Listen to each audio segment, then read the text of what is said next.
जय श्री कृष्णा।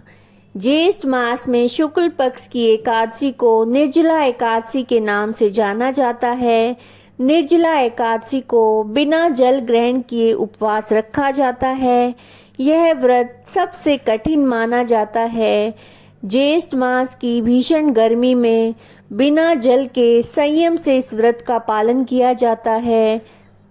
इस व्रत को रखकर जल से भरे हुए घड़े का दान करना इस दिन बहुत ही पुण्यदायी माना जाता है। व्यास जी के कहने से भीमसेन ने इस निर्जला एकादशी व्रत को किया था, इसलिए इसे भीमसेनी या पांडव एकादशी भी कहते हैं।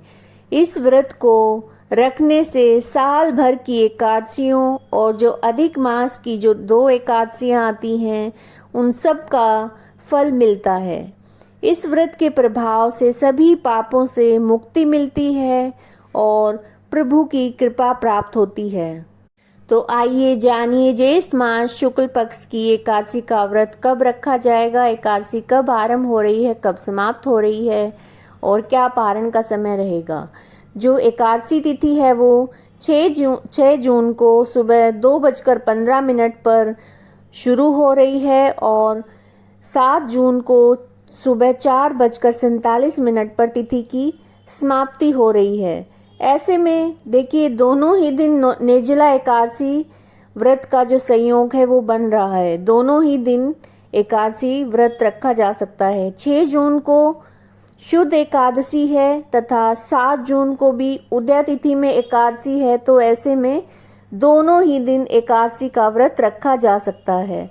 शास्त्रों के अनुसार अगर एकादशी का व्रत 2 दिन जब पड़ रहा हो तो जो गृहस्थ जन हैं वो पहले दिन यानी कि जो 6 जून को एकादशी पड़ रही है उस दिन व्रत रख सकते हैं और जो वैष्णव भक्त हैं वो 7 जून को व्रत रख सकते हैं। लेकिन अगर आप 6 जून को व्रत रखते हैं तो जो व्रत की जो अवधि है वो बढ़ जाएगी, यानी कि व्रत 24 घंटे की बजाय 32 घंटे आपको व्रत रखना पड़ेगा, क्योंकि द्वादशी एकादशी का जो व्रत हम रखते हैं उसका पारण द्वादशी तिथि में हरिवासर की समाप्ति के बाद किया जाता है।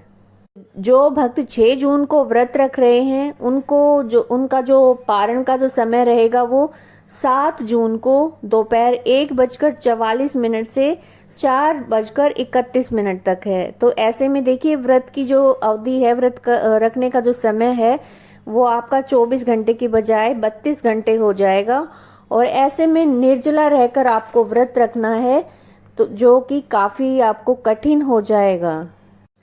ऐसे में फिर आप 7 जून को व्रत रख सकते हैं। जो भक्त 7 जून को एकादशी का व्रत रख रहे हैं तो वो एकादशी व्रत का पारण करेंगे 8 जून को सुबह 5:23 से 7:17 तक। देखिए 8 जून को 7:17 पर द्वादशी तिथि समाप्त हो रही है, तो इससे पहले आप व्रत का पारण अवश्य कर लें। व्रत के दिन सुबह जल्दी उठें, जल्दी उठकर स्नान करें और देखिए निर्जल व्रत रखना है तो आप सुबह जल्दी उठकर पानी पी सकते हैं। इसके बाद आपको पूरे दिन निर्जल रहकर व्रत धारण करना है। लेकिन अगर आपकी कोई स्वास्थ्य समस्याएं हैं, आप निर्जल रहकर व्रत नहीं धारण कर सकते हैं तो आप अपने अनुसार व्रत को कर सकते हैं। ऐसे में आप इस तरह कर सकते हैं कि कुछ समय के लिए आप निर्जल रह सकते हैं, जितना समय आप रह पाएं, उसके बाद आप जल ग्रहण कर लें। या आपकी कोई स्वास्थ्य संबंधी समस्याएं हैं, आप निर्जल रहकर या फलाहार के बिना व्रत नहीं रख सकते हैं, तो आप किसी भी तरह से रखें लेकिन व्रत रखें। और जो भक्त व्रत नहीं रख पाते हैं वो भी इस दिन पूजा अवश्य करें भगवान की। सुबह जल्दी उठकर स्नान करें, पीले रंग के वस्त्र धारण करें। विधि विधान से विष्णु भगवान और लक्ष्मी माता की इस दिन आप पूजा करें।